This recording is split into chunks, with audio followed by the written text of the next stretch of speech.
Hi there, welcome to another episode of FFS Livestream. Usual top and tail apply. Our details are on the screen. If you'd like to get in touch with us, send us some questions, anything on social media, give us some feedback. That would be lovely. We have a donations page there as well.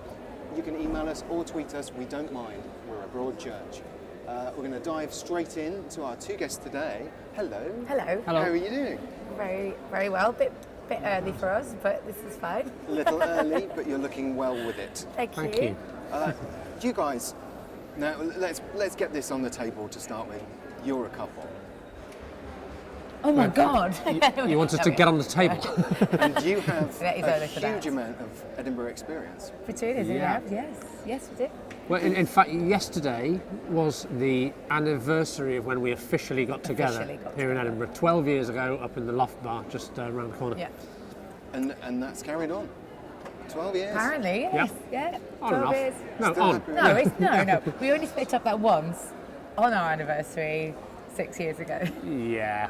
Oh, so would you? Was remember it one of the least successful breakups that's ever been done? It was. So I didn't remember it the next day. She didn't remember in the morning, and also she was handing out wedding invitations while we split up.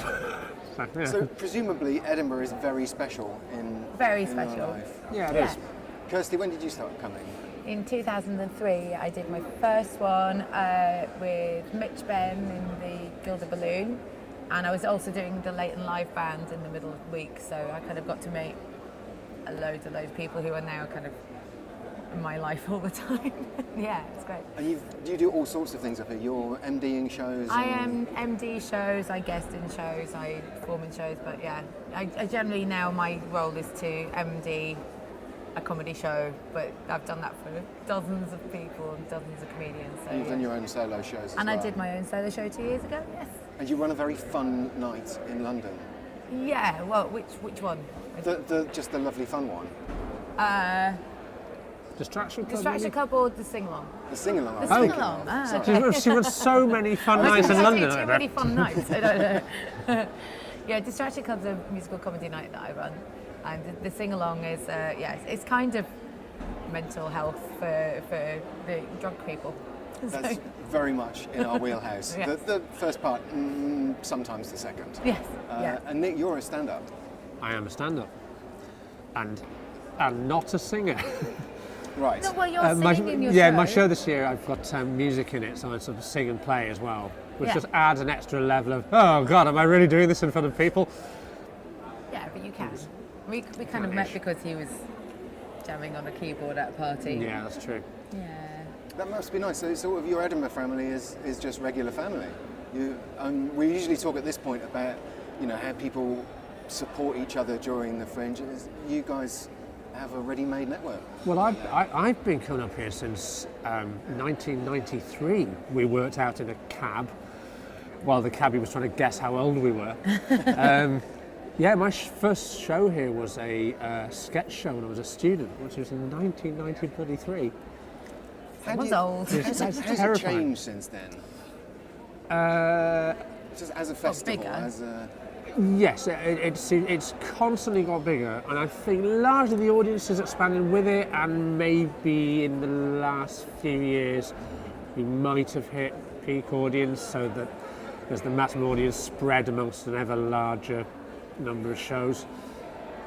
But in fact, it varies. It's that you can't really tell. You know how it is with all of these things. There's a trend, and then there's blips up and down on the trend. So when there was the Olympics a few years back, you weren't here and I was here. That's right. And I was here, vaguely aware there's this Olympic thing going on. And everyone in London's going, oh my God, the Olympics are amazing, the atmosphere. And we're here going, yeah, I only got like 16 in. I definitely chose the right year to not do it. Yeah. But that is the year we did split up. But that was a blip. We did not really. It We're not We running, didn't really. we're not I running the didn't- Olympics for that, surely. No. You didn't take anyway. She was busy directing the opening ceremony, Yeah. and one of her fun nights. So where do you like to go here? You were saying you went for a nice meal last night? We went down to Yeah. Leith, to the place called The Shore, which is, it's lovely. We kind of discovered it. Last year we were staying in Leith with some friends, and they went, oh, you've got to come to The Shore, and I have a thing about oysters. on Right. me. Yeah, they do very good oysters there. So Do you know, amazingly, I think you're the second person to actually recommend going and eating oysters. On Oh, yeah. Normally people are like City Cafe, double sausage, No. what? no. No, I'm no, like no. Chez Jules on Hanover Street. It's great. I usually go there for my birthday. It's my birthday every year in the middle of the Fringe. It's tomorrow, actually. And so yeah, usually it's a Chez Jules with a kind of birthday lobster or something. Was that I like the to first treat place? myself. You introduced me to oysters and lobster, probably. But Yeah, was probably. that at Chez Jules? To probably where I Probably was, to you, yeah. yeah. Where do you like to go if you want to, like, just kind of, is there a place that you know that you can get out of the sort of the PR machine? What, to eat or to just get Just away? to get away. I did a run up Calton Hill earlier on this month, and it was just so kind of like, and then I came up there later. I'm like, okay, this is somewhere we could just Yeah. pretend we're not part of the festival. And a few years ago, we did a brilliant thing.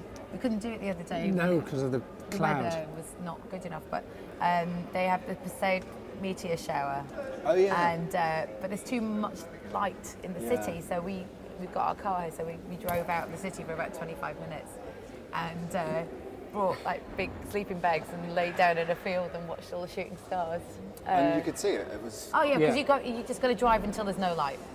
And that was just magical. It was magical. I mean, it was sort of, 1 in the morning, 2 in the morning, something like that. Like that. But we just drove out to the city until Well, there we was no tried light going pollution. up. No, first of all, we tried going up Arthur Seat. And do you remember I was just allergic to all the grass?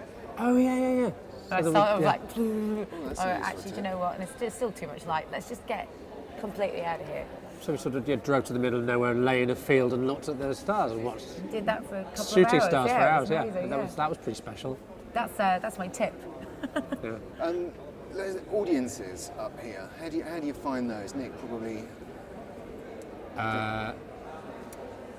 Is it Really different? variable. Yeah, it is pretty different from the stand-up circuit. But yeah, you get a mix like you do anywhere. So you get the people who've come because it's you, which is nice, and they've come with a totally different expectation because they know there's only going to be one person and they're going to be doing an hour. But depending where you're on and when you're on, you can still get drunk people.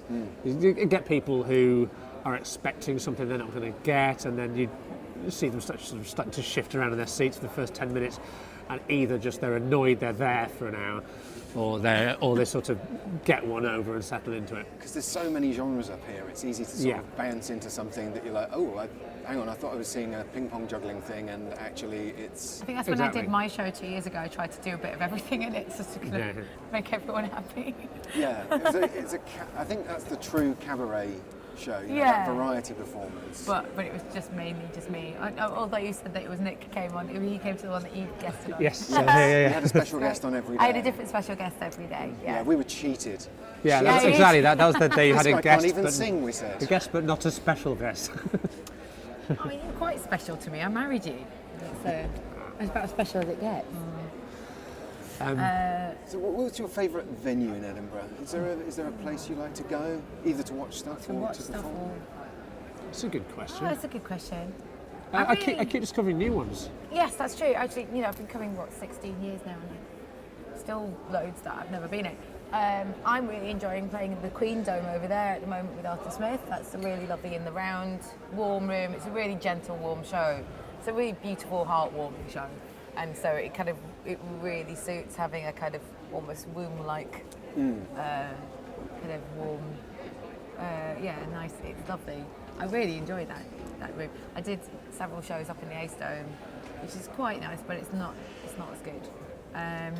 But I've done, What's your favourite one you've ever played? Oh God, I have no It's so difficult, idea. I did a gig yesterday in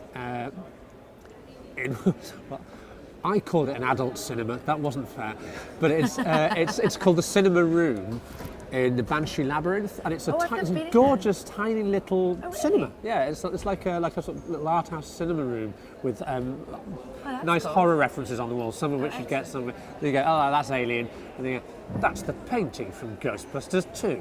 It was nice and slightly nerdy. That's right up your And I street. think either air conditioned or certainly not too hot as a venue, which is a big deal up here. I know. I was a bit charmed last year because I was seeing whose line is it anyway in the massive room and assembly rooms, and that was just. There was no problem with air conditioning. Getting slightly tipsy people into a room that's nicely warmed up for them, that they can come in, just have a dark space to nod off for an hour. It's a risky business. You almost don't kind of want, No, you don't want people to fall asleep. No, I think that's very strong advice. It's very. Although I mean, the first show that we had with Arthur Smith in there this year, there was one man who, I mean, it was very, very hot in there because we were having technical problems. We went up late, so it was the first show. So it was like, oh, and then just when everything couldn't get a little bit more tense, a man could not be woken up. And like, I'm singing and playing and looking over, and there's like everyone around him just slapping his face like this. I'm like, oh God, has he died?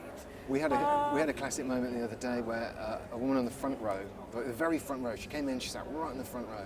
And as soon as the lights went down, she went down as well. And then she stayed there the entire 55 minutes. And then when people started clapping at the end, she did that wonderful... Yep. Oh, very good. Been with it all the Very time. good. I like the bit that was half in my house, half at school. That was a dream.